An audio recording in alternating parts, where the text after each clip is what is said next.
साथियों में अभी आगे बात करने के लिए हमारे युवाओं के आइकन कन्हैया कुमार जी, जो परिचय के मोहताज नहीं, सभी युवा जानते हैं,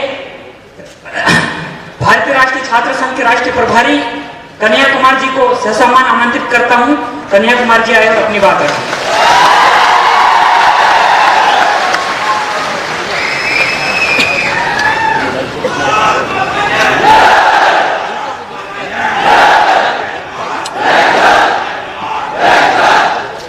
जय जोहार साथियों, जय जोहार, जय आदिवासी, जय सेवा, जय भीम। साथियों, मैं सबसे पहले इस आदिवासी महापंचायत में आए हुए मध्य प्रदेश के अलग अलग इलाके से जो हमारे आदिवासी भाई बहन हैं, उनका मैं क्रांतिकारी इस्तकबाल करता हूं, उनका हार्दिक अभिनंदन करता हूं और मैं आभार व्यक्त करना चाहता हूं इस कार्यक्रम को आयोजित करने वाली पूरी टीम को। मैं आभार व्यक्त करना चाहता हूं मध्य प्रदेश के हमारे नेता पूर्व मुख्यमंत्री आदरणीय कमलनाथ जी का, पूर्व मुख्यमंत्री आदरणीय दिग्विजय सिंह जी का और तमाम लोग जो यहाँ मौजूद हैं, मीडिया के साथी, पुलिसकर्मी, इंदौर शहर के बाशिंदे, आप सबका मैं शुक्रिया अदा करता हूं, आपको धन्यवाद ज्ञापित करता हूं। दोस्तों, बिना किसी औपचारिकता के सबसे पहले तो इस आदिवासी महापंचायत में आदिवासी विद्यार्थियों के द्वारा जो मांग पत्र रखी गई है, उस मांग पत्र का मैं समर्थन करता हूं। इस मांग पत्र का मैं हार्दिक अभिनंदन करता हूं। और यह जो मांग पत्र है, इस मांग पत्र को जब मैं पढ़ रहा था, हमारे क्रांतिकारी साथी ने क्रांतिकारी लहजे में यह मांग पत्र रखी है, क्योंकि हम आपसे भीख नहीं मांग रहे हैं, ये हमारा अधिकार है, आपको देना पड़ेगा। अगर नहीं देंगे तो छीन करके लेंगे, इस बात को याद रखिए। तो इस मांग पत्र को पढ़ते हुए जब मैं इसके एक एक डिमांड को पढ़ रहा था, एक जगह लिखा हुआ था आदिवासी महापुरुषों। दोस्त, आदिवासी समाज में महिला और पुरुष नहीं होता है। आदिवासी आदिवासी होता है। जितनी महिला का योगदान है उतना ही पुरुष का योगदान होता है। तो हम अपनी संस्कृति को नहीं छोड़ेंगे, हम अपने इतिहास को नहीं छोड़ेंगे और हमको किसी और की संस्कृति और किसी और के इतिहास में अपने आप को एडजस्ट करने की जरूरत नहीं है। ये दूसरे समाज में होता होगा, महिला और पुरुष। आदिवासी समाज में महिला और पुरुष नहीं होता है। होता है क्या? हमारी बहनें बैठी हुई हैं, हमारे भाई बैठे हुए हैं। हमारे घर में, हमारे परिवार में जितनी इज्जत पुरुष का है उतनी ही इज्जत महिलाओं का भी होता है। यही आदिवासी होने की पहचान होती है। मैं आपसे आग्रह करता हूं कि आप महापुरुषों की जगह महामानव शब्द का इस्तेमाल करना शुरू कीजिए। अन्य मांगों को जब मैं पढ़ रहा था, यह जो मांग है, इस मांग के लिए मैं यह बात आप सबके सामने साझा करना चाहता हूं कि हमारे साथी ने कहा कि अब हम बोलना सीख गए हैं, अब हम राजनीति भी समझ रहे हैं, अपनी मांग भी हम मनवा लेंगे।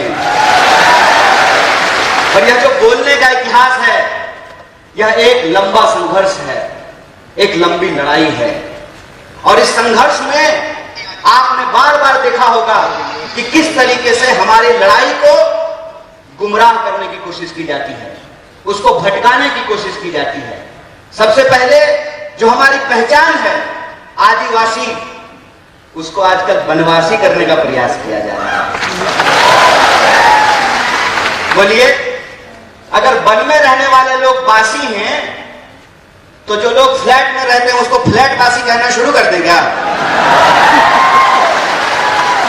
अरे भारत में रहने वाला हर कोई भारतवासी है, लेकिन इस जमीन पर सबसे पहले जो उन्होंने रहना शुरू किया, निवास करना शुरू किया, वो आदिवासी हैं। और ये सम्मान की बात है, ये गर्व की बात है। जो इस बात को गुमराह करना चाहते हैं, उनकी राजनीति आपको समझना पड़ेगा। उनकी राजनीति क्या है?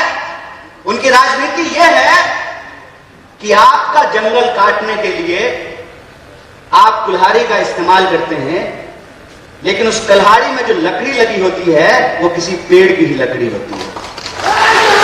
यह जो राजनीति है, इस राजनीति को हमको समझना पड़ेगा कि हम किस दौर में आ जाकर के खड़े हैं। देश की महामहिम राष्ट्रपति आदरणीय द्रौपदी मुर्मू जी भी आदिवासी है कि नहीं है? और आपने टीवी में देखा होगा, बड़े जोर शोर से कांग्रेस पार्टी पे कीचड़ उछाला गया कि हम आदिवासियों का सम्मान नहीं करते हैं। बताइए, इस देश का इतिहास उठा करके देख लीजिए।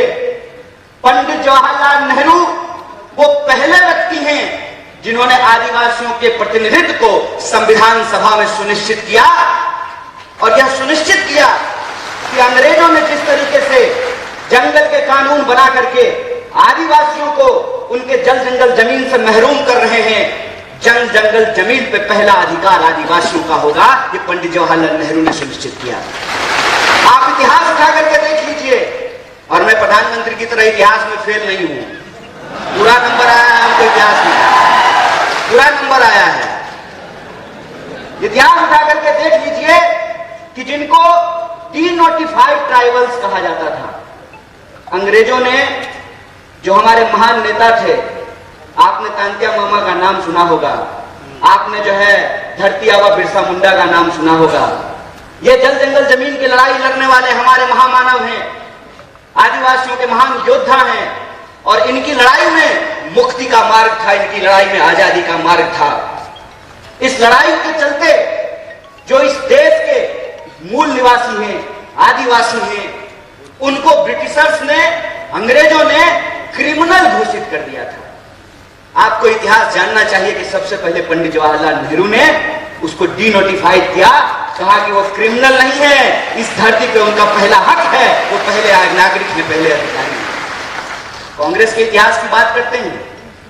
आप मुझे बताइए, हमारे साथी ने बिल्कुल ठीक कहा, अगर आपका वोट और हमारा वोट एक नहीं हुआ होता, क्यों पत्रकार महोदय, आपका वोट और एडिटर का वोट एक नहीं होता, महिला और पुरुष का वोट एक नहीं होता, हेलीकॉप्टर पर उड़ने वाला और साइकिल पर चलने वाला का वोट अगर एक नहीं होता, तो जया साहब के पप्पा इंदौर का चक्कर लगा रहे होते। सुने हैं डैडी जी घूम रहे हैं आजकल जया साहब के, क्यों घूम रहे हैं? ये वोट का अधिकार आपको कैसे मिला है? ये वोट का अधिकार आपको थाली में परोस करके गिफ्ट नहीं मिला है, इसके लोगों ने संघर्ष किया है, इसके लोगों ने अपनी जान की कुर्बानी दी है।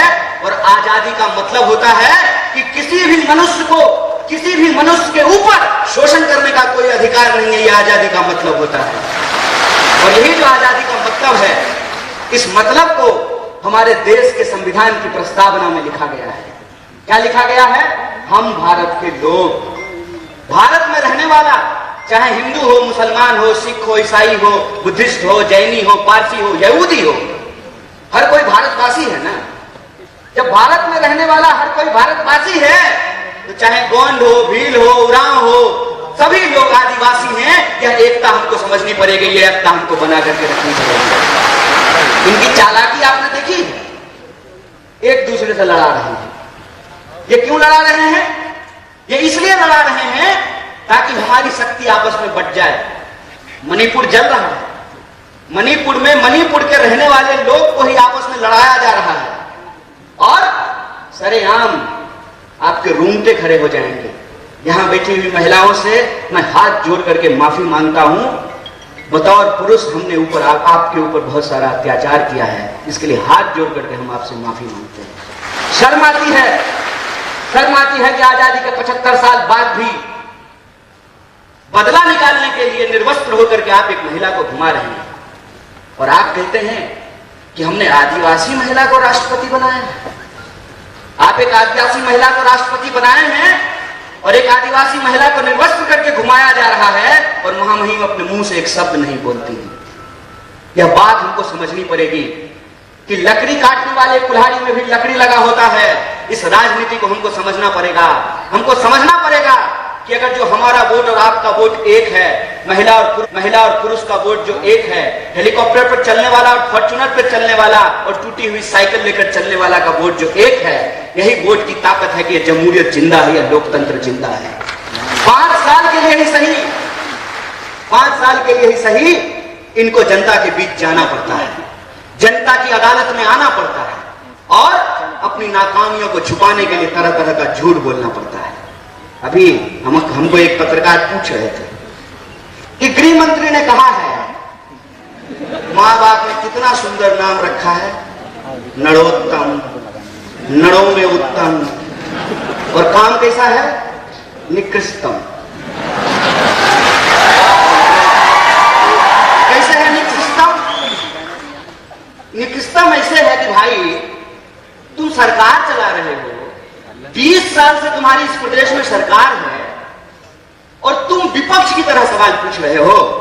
है दम चैलेंज करते हैं यहां से खड़ा होकर के। इंदौर में 2 गृह मंत्री है, चैलेंज करते हैं कि अगर हमने गलत किया है तो हमको इंदौर की जेल में डालो, अगर हमने गलत नहीं किया है तो देश को गुमराह करना बंद करो, देश से माफी मांगो, बकवास करना बंद करो। हमको मालूम है कि ये झूठ क्यों बोलते हैं। ये झूठ इसलिए बोलते हैं क्योंकि हमारे सच का सामना नहीं कर सकते हैं। करेंगे हमारे सच का सामना। सच ये है कि इनका बेटा विदेश पढ़ने के लिए गया है, मामा का, और मामा के संदर्भ में मैं आपको बता दूं, मेरा नाम कन्हैया है और कन्हैया ने कंस का वध किया था और कंस भी मामा था। ये संदर्भ मैं इसलिए बता रहा हूं कि हमको सच्चाई आंख खोल करके देखने की जरूरत है। इस प्रदेश में गरीब के लिए महाविद्यालय नहीं बनेगा, गरीब के लिए विश्वविद्यालय नहीं बनेगा, गरीब के लिए छात्रावास नहीं बनेगा। क्यों? क्योंकि जब मुख्यमंत्री का बेटा विदेश पढ़ने के लिए जाएगा तो आदिवासी के लिए महाविद्यालय क्यों बनाएगा? और जब चुनाव आ गया है, 20 साल से सरकार चला रही है, जब चुनाव में 20 महीना बचा है तब इनको बहन लाडली की याद आई है और क्या कह रहे हैं कि हम 2000 रुपया दे देंगे। चाचा, आप 2000 रुपया अपने पास रखिए, ये बताइए कि 350 का सिलेंडर 1400 रुपए में क्यों मिल रहा है? 750 रुपया तो रिचार्ज कराने में लगता है। बहनें यहां पे बैठी हुई हैं, 2000 रुपया दे दीजिएगा तो 2 महीना ठीक से 2 मोबाइल रिचार्ज भी नहीं हो पाएगा। ठगते हैं, ठग रहे हैं हमको। आपका खेल हम समझ रहे हैं, आपका खेल हम समझ रहे हैं कि आप हमारे आंख में धूल झोंक करके हमारी संपत्ति, हमारा रिसोर्स हमसे छीन रहे हैं। और जब हम अपने जल जंगल जमीन की बात करते हैं तो ये हमारे ऊपर तरह तरह का आरोप लगाते हैं। कहते हैं जल जंगल जमीन की बात करने वाले लोग अर्बन नक्सल होते हैं। हाय रे गृह मंत्री, बड़ी दया आती है आपको। 2 बार की सरकार है इनकी, 20 साल से मध्य प्रदेश में सरकार चला रहे हैं और मेरे पिताजी मुख्यमंत्री नहीं थे, ना प्रधानमंत्री थे। मैं एक साधारण परिवार का लड़का हूं, लेकिन मेरे पास महात्मा गांधी की तरह, बिरसा मुंडा की तरह, शहीद आजम भगत सिंह की तरह, डॉक्टर बाबा साहब भीमराव अंबेडकर की तरह सच की ताकत है। इस बात को याद रखिएगा। अरे पूरी ताकत लगा लीजिए, आप हमारी सच्चाई को नहीं बदल सकते हैं। हम सच के लिए लड़ रहे हैं, हम अपने लोकतांत्रिक अधिकार के लिए लड़ रहे हैं। और लोकतंत्र का क्या मतलब होता है? लोकतंत्र का मतलब यह होता है कि जैसे मुख्यमंत्री के बेटा का वोट एक होता है, उसी तरह से आदिवासी के बच्चा का भी वोट एक होता है। अगर मुख्यमंत्री के पास पैसा है, वो अपने बच्चे को विदेश भेज सकता है, तो हम भी इस देश में टैक्स देते हैं। हमारे बच्चों के लिए भी अच्छी शिक्षा की व्यवस्था होना चाहिए, अच्छा अस्पताल होना चाहिए, अच्छी सड़कें होनी चाहिए, महिलाओं की सुरक्षा होनी चाहिए। ये हमारा हक है। और जब हम अपना हक मांगते हैं तो हमारी बात को गुमराह करने की कोशिश करते हैं, लेकिन हम गुमराह होने वाले नहीं हैं। इनका खेल हम समझते हैं। हम आपके टैक्स के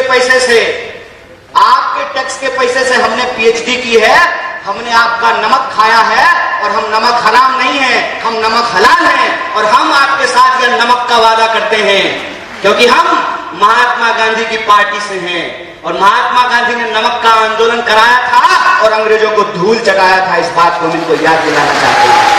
अगर हम इस देश को अंग्रेजों से मुक्ति दिला सकते हैं तो अंग्रेजों की चापलूसी करने वालों से भी मुक्ति दिला सकते हैं। हमारे स्कूलों को बंद करके, हमारे छात्रावासों को बंद करके, तरह तरह का भर्ती घोटाला करके घोटाला खत्म ही नहीं हो रहा है। रोज नया घोटाला पैदा हो जाता है। अभी जो नया घोटाला आया है उसका नाम है पटवारी घोटाला। और मैं वीडियो देख रहा हूं, वीडियो में जो पटवारी घोटाला नहीं, पटवारी परीक्षा की जो टॉपर है उसको पूछा कि मध्य प्रदेश का राजधानी कहां है, तो बोली दिल्ली। हम बोले बिल्कुल ठीक बात है। आजकल मध्य प्रदेश में सारा कंट्रोल दिल्ली से ही चल रहा है। बेचारे नरोत्तम मिश्रा जी, उनको फिल्म का बड़ा इंटरेस्ट है, अक्सर दीपिका पादुकोण को देखते रहते हैं। दीपिका पादुकोण क्या पहनी है?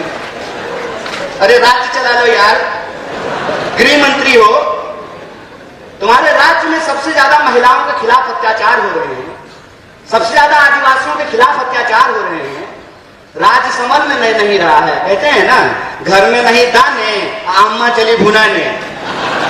पहले अपना राज्य तो चला लीजिए। आए दिन घोटाले होते रहते हैं और पूरा कंट्रोल।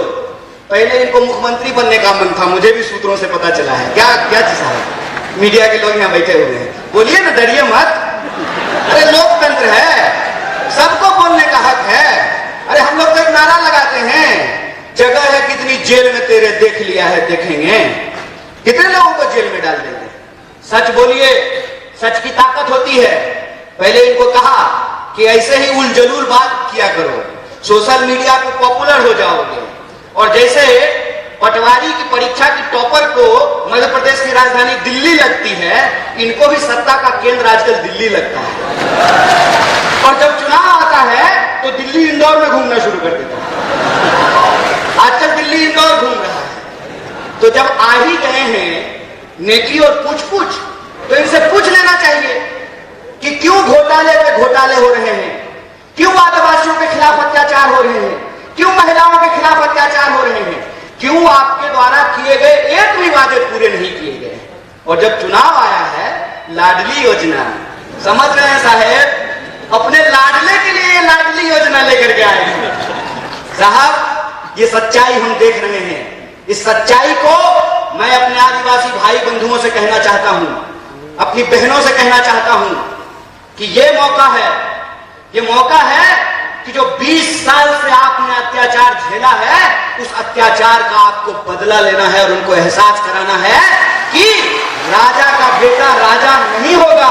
ये लोकतंत्र की ताकत है और लोकतंत्र की ताकत ये है कि सब लोगों को चुनाव लड़ना पड़ता है। कमलनाथ जी भी चुनाव लड़ते हैं, दिग्विजय सिंह जी भी चुनाव लड़ते हैं और नरोत्तम मिश्रा को भी लड़ना पड़ता है। एक उदाहरण आप मुझे सोच करके बताइए। और यहाँ पर चूंकि कांग्रेस के वरिष्ठ नेता मौजूद हैं और हमारे आदिवासी भाई बंधु हैं, इसलिए कहना जरूरी है कि श्रीमती गांधी को 2 बेटे, संजय गांधी और राजीव गांधी, दोनों कांग्रेस में थे। बाद में संजय गांधी जी की पत्नी बीजेपी में चली गई, चुनाव लड़ी, चुनाव जीती। राजीव गांधी जी की पत्नी भी चुनाव लड़ी, चुनाव जीती। तो बीजेपी में लोकतंत्र कैसे है और कांग्रेस में राजतंत्र कैसे है?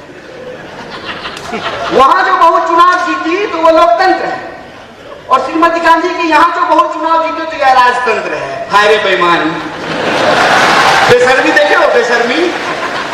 अरे ये कांग्रेस पार्टी ही है जिस पार्टी ने इस देश में जमहूरियत को स्थापित किया है।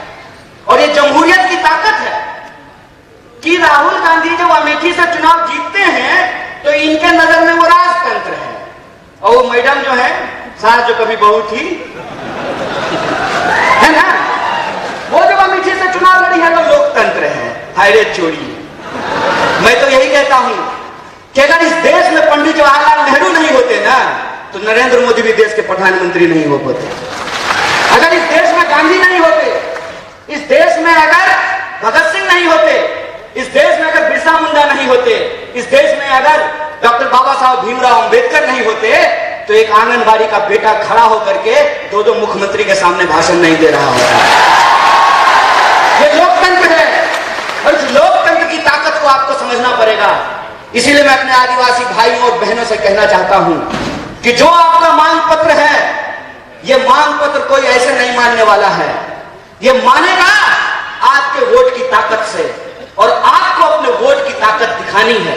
और 20 साल का ये जो घोटालों का राज है, इस घोटालों के राज को आपको समाप्त करना पड़ेगा। बोलिए कीजिएगा कि नहीं कीजिएगा? पीछे से ए भाई, करना है ना, बदलना है ना। अगर बदलना है तो मैं सहमत हूं इस बात का कि समाज में बदलाव सिर्फ पार्टी से नहीं होती है, समाज में बदलाव समाज के सहयोग से होता है। इसीलिए कांग्रेस पार्टी अपने दम से चुनाव लड़ेगी, कांग्रेस के कार्यकर्ता अपने दम से चुनाव लड़ेंगे, लेकिन मध्य प्रदेश के एक एक नागरिक को अपने हक और अधिकार के लिए और 20 साल से जिनके सत्ता का अहंकार है, उस अहंकार को चकनाचूर करने के लिए इस सत्ता को इनको कुर्सी से बेदखल करना पड़ेगा, इनको हराना पड़ेगा। और ये सवाल इनसे पूछना पड़ेगा कि उधर उधर की बकवास बंद करो, ये बताओ कि हर साल 2 करोड़ नौकरी क्यों नहीं पैदा हुई, ये बताओ कि हमारे खाते में 15 लाख रुपया क्यों नहीं पहुंचा, ये बताओ कि आए दिन महिलाओं के ऊपर बलात्कार क्यों हो रहा है, क्यों दलितों के ऊपर अत्याचार हो रहा है, क्यों आदिवासियों के ऊपर अत्याचार हो रहा है। और यहाँ हमारे सिपाही लोग खड़े हैं। एमएलए साहब को पेंशन मिलेगा, कांस्टेबल को नहीं मिलेगा, ये ठीक बात है? तो पूछिएगा अगली बार मामा को कि मामा हम भी जो है डंडा नहीं चलाएंगे, अगर आपको पेंशन मिलेगा ना तो हमको भी ओल्ड पेंशन स्कीम देना पड़ेगा, हमको ये लागू करना पड़ेगा। और ये जो मांगे हैं, ये मांगे इस प्रदेश की मांग है, इस मांग को इनको मांगना पड़ेगा। और नॉर्मलाइजेशन के नाम पे, नॉर्मलाइजेशन के नाम पे जो बेईमानी चल रहा है, तो जैसे ये आपके नंबर का नॉर्मलाइजेशन कर रहे हैं ना, आपको इनकी सीटों का नॉर्मलाइजेशन करना पड़ेगा। बोलिए कीजिएगा कि नहीं कीजिएगा? अगर कीजिएगा तो मध्य प्रदेश में परिवर्तन होगा, और सिर्फ मध्य प्रदेश में परिवर्तन नहीं होगा, इंदौर से परिवर्तन की लहर दिल्ली तक पहुंचेगी और दोनों गृह मंत्री फिर से तरीपार होंगे, ये हमारा पूरा भरोसा है। इसी आशा और विश्वास के साथ आप तमाम लोगों को एक बार फिर से शुक्रिया अदा कहते हुए, धन्यवाद कहते हुए अपनी बात को खत्म करूंगा। शुक्रिया। इनकलाब जिंदाबाद। जय आदिवासी, जय हिंदुस्तान, जय कांग्रेस।